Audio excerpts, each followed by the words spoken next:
Refactoring to modules.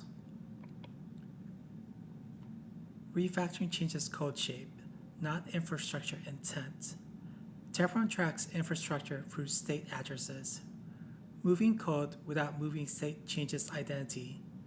Changed identity causes Terraform to propose replacement.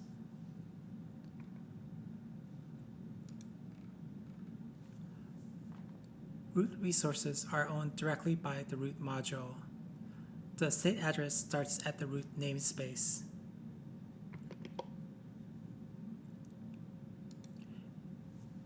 AWS VPC.app identifies one managed VPC object. That address is part of Terraform's memory.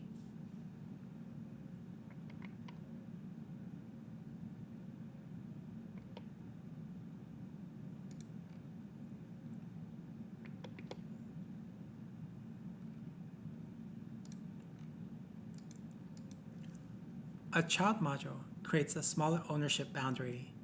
Inputs define what the parent is allowed to change. Resources inside the module keep implementation details local. The module folder becomes the reusable infrastructure unit.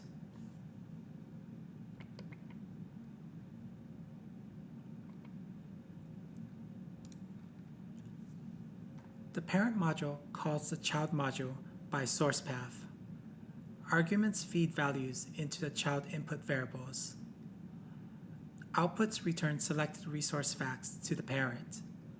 The parent no longer owns the VPC resource directly.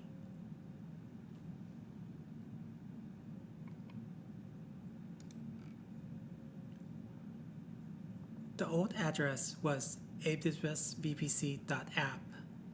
The new address is module.network.awsvpc.this.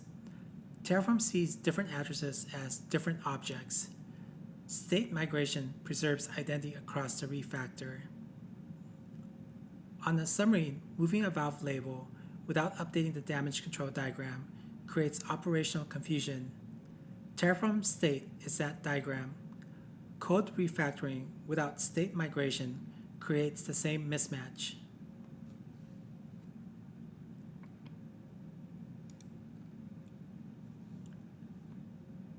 Good module refactoring exposes stable inputs. It hides resource names that callers should not depend on. Outputs publish only facts other code needs. A stable interface reduces future state churn.